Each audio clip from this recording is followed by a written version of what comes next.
He was considered one of the family until he killed one of them. Hello, true crimerers. This is the case of Alana Calahan. Viewer discretion is advised.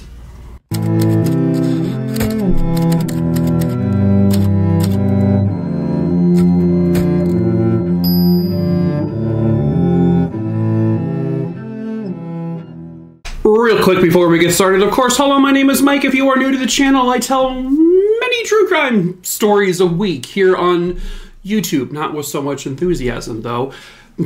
So please feel free to subscribe if you are into that kind of thing. There's a lot of content here on this page to look at. So I also tell short form true crime stories over on TikTok on 2 different pages right now, just balancing between 2 of them. You can find the links to both of them in the link tree in the description of this video below. You'll also see the link pop up here at some point in the beginning and at the end of the video. If there is a case that you would like me to cover, all you have to do is send me an email, which is listed below as well in the description. Just email me the name of the individual or the case, where it happened, and when it happened, just a short email, and then I can add it to my list. I currently, as of me filming right now, have 5,800 names on that list. I choose the cases I cover at random. I will get to your case eventually, I just can't promise you when. But let's go ahead and dive right into this case. Shall we? Shall we? We shall. Okay, Mike. Alana Mae Calahan was born on October 23rd, 1996. She was born to Paul and Betty Calahan, and they had several children. Alana had 3 brothers and 2 sisters, I believe. Alana's family would describe her as someone who always seemed to have a smile on her face. Her sister would say that, honestly, Alana couldn't do any wrong. That she was the family's haven. She was the person that held the family together. And that Alana was like the life of the party wherever that party may have taken her. She was a student at Harlem Middle School in Harlem, Georgia. She was a very active member at her church. And at the church, she participated a lot in the youth groups there. She was someone who really, truly valued her friends. I know a lot of people can probably say that, but it sounds like she is someone who had a humongous affection and love for her friends. And not only that, she was really like best friends with her siblings. They all got along super well. They loved to go out on the back of their property and ride 4-wheelers and just have fun. The Calahan house also had an unofficial family member as well. A young boy named Lacy Aaron Schmidt, who would go by Aaron to everyone. Aaron was the same age as Alana and 14 years old at the time of this case. Aaron was kind of an honorary Calahan because he grew up in a very troubled home. He had siblings who had been taken out of the home and were put into another family member's house, and that family member was abusive to his siblings, and so he kind of dealt with a lot of abuse, physical, mental abuse growing up. And he became friends with Alana and some of her siblings, and basically he just sort of integrated himself into the Calahan family, and they were so accepting of him. They loved him. Alana's mom would say that Aaron was like one of her own kids. She welcomed him into their home whenever he needed to. He had dinner with the Calahan family several days a week. He would go over there and hang out with the other siblings, and he would also partake in riding 4-wheelers on the property. And Alana's mom just said, quote, "I treated that boy like one of my own," end quote. But unfortunately, there was evil inside of him. It was January 31st, 2011. Alana's older sister was responsible for picking Alana up from the bus stop after school. And so that's exactly what she did. As she was in the car waiting for Alana's bus to get there, Alana's sister said she was actually approached by Aaron Schmidt from the road, who said that he was, I guess, not allowed to go to the Calahan house for the next 2 weeks. This is because About a week or so prior to this particular case, Aaron had walked into the Calahan house when nobody was there. And the first person to come home that day was Alana. And he was just sort of in their house,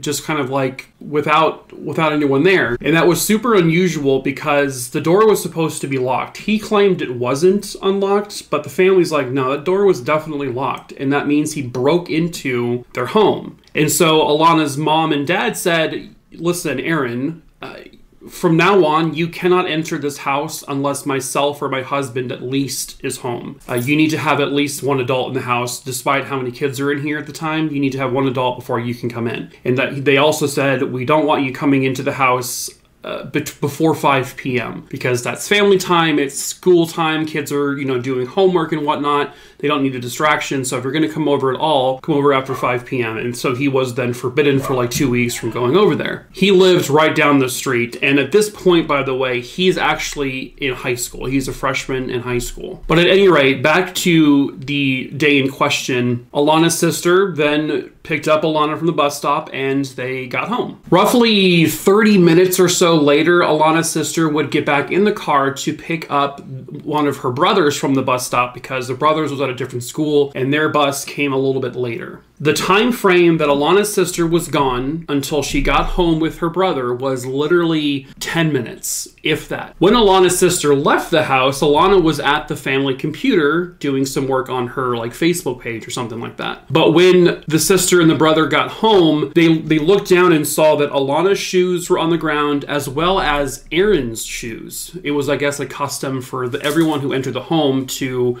make sure their shoes were off.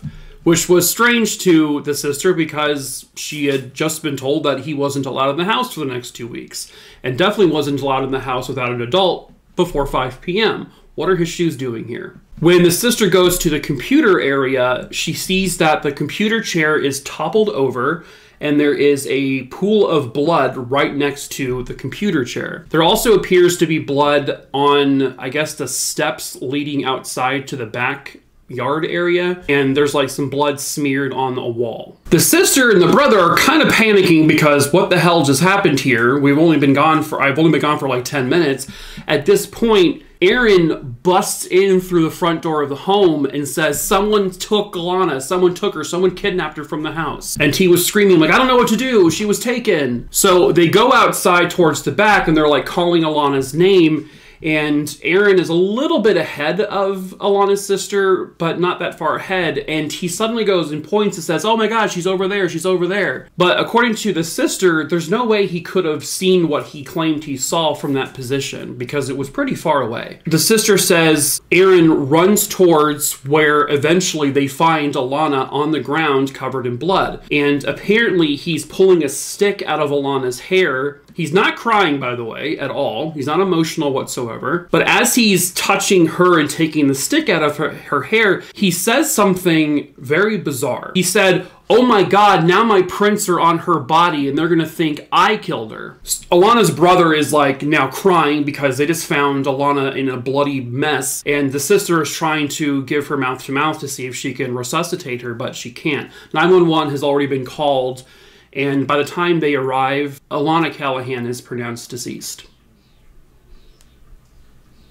The police are interviewing the family, and they're also interviewing Aaron. Aaron, the entire time, even now knowing that Alana is dead, he's not crying, he's not emotional, which, to be fair, is not always a sign of a person's guilt. Everybody was going to react differently to this situation. You never know how you're going to react. And so this whole like being unemotional thing, they couldn't really just say, oh, that means he's guilty. Now, probably corrupt or bad police officers, which we have seen in the past, will take that and go, oh, that means they're guilty. Let's get them to confess. But they questioned him and he told like 4 or 5 or 6 different stories about what happened. Eventually, he actually ends up admitting to police in an interrogation room that he was holding one of the family's guns because they had a couple of guns in the parents' bedroom which were locked up and were told to never be touched by the kids. He said that he was behind Alana as she was on the computer, and he was trying to unload the gun, and he said he accidentally pressed the trigger, and it shot her in the back of her neck. And that's what killed her, because she had a gunshot wound to her neck, and she died from blood loss from that. However, when police recovered the gun, which was a 9mm, they determined that this particular gun needed 13 pounds of pressure in order to pull that trigger. This was not something you could just accidentally press and it fires. He had to deliberately pull that trigger. What's more is that when they searched Aaron's home, because he lived down the street with a family member, they found the box, they found the ammunition, and they found the user manual for the gun that was used to shoot and kill Alana. This gun was the Calahan's gun. It was from their house.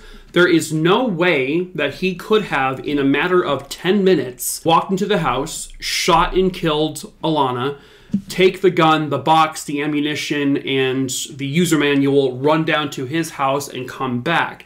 There wasn't enough time.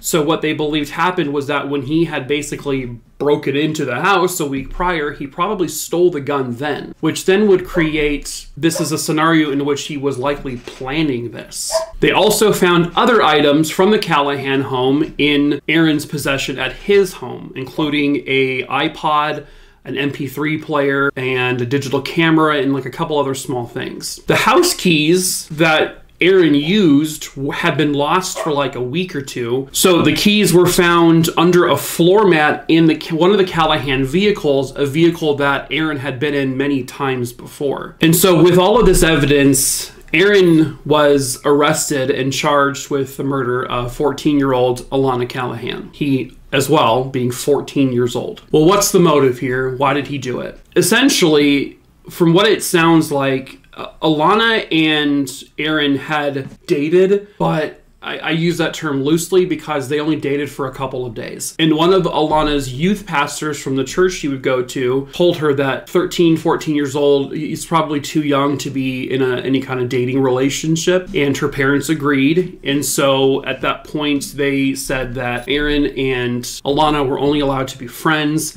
And Alana's parents wanted to kind of limit the access and time that Aaron had in the house just to kind of, separate the two of them a little bit. And also given the fact that Aaron grew up in a very troubled home, he grew up with abuse and really not having a stable parental figure. Like the Calahans were more of a family to him than his actual blood family. And so he probably had some undiagnosed issues as well, and he just wasn't being taken care of properly. But ultimately, it probably stemmed from some kind of jealousy or anger that he couldn't be with Alana, or couldn't spend time with her, or whatever the case may be, and he just shot her. I don't really think they truly established what his genuine motive was, but all they do know is that he did in fact pull that trigger and shoot her in the back of her neck and killed her.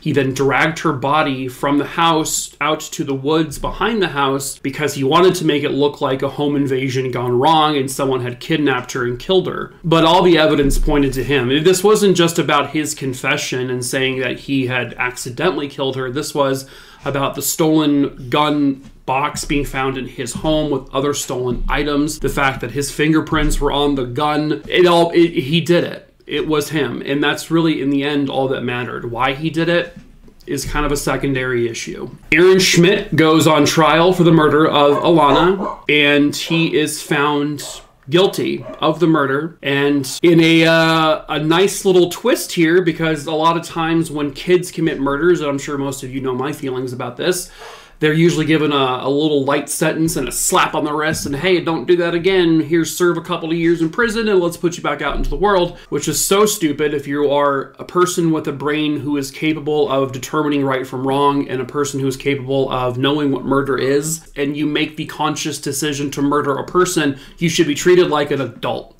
And so often kids are not treated like adults in these scenarios, and they're put back out in the world after just a couple of years. But Aaron Schmidt was not treated that way. The jury found him guilty and sentenced him to life in prison without the possibility of parole. The judge agreed to this. He seconded it. It's like, yeah, life without parole. And then later down the road, he would try to appeal, saying, I'm a minor, I killed when I was young, and give me a chance. And the appeal court was like, no, you made a decision to kill another human being. And so you're getting and staying with life in prison without the possibility of parole. You're never getting out. And I commend that. I think that's exactly what should have happened, and that's where he should be. I hope he's getting the help he needs, and I hope there is a chance for him to find some kind of way to reform while in prison, but he clearly is a dangerous person, fully capable of murdering another human. And he is where he needs to be, at Hayes State Prison in Georgia. I don't often get to say this in cases like this, but in this case, Alana Calahan, this bright, cheerful, happy 14-year-old girl who had an entire life ahead of her, who everybody considered to be this really good kid who was going to do a lot of great things with her life. Thankfully, in this case, a child murderer was given the proper sentence, and Alana Calahan was given the justice she very rightfully deserved. But that is it for this case. True crime, a Rooney Dooney Dingleberry Dongs. Hope you found it interesting. As usual, please follow me or subscribe to me here on YouTube. Give this video a like so more people can see it. And follow me over on TikTok on my pages if you want to. Recommend a case to my email. All that information is listed below. And that is it for this fly is back. I swear to Christ. I have murdered one fly this week already. I will kill it. I will kill again. I murdered the fly from the previous video that I posted a couple of days ago, and I think its family is back for revenge, I think. Because it's fluttering the around in here, and I want to kill the out of it. My trial for murdering that fly starts next week, and it should fly on by. So, listen, do you hear that? Do you hear that thing buzzing? You're dead, mother. You're dead. Anyway, I love you. Bye.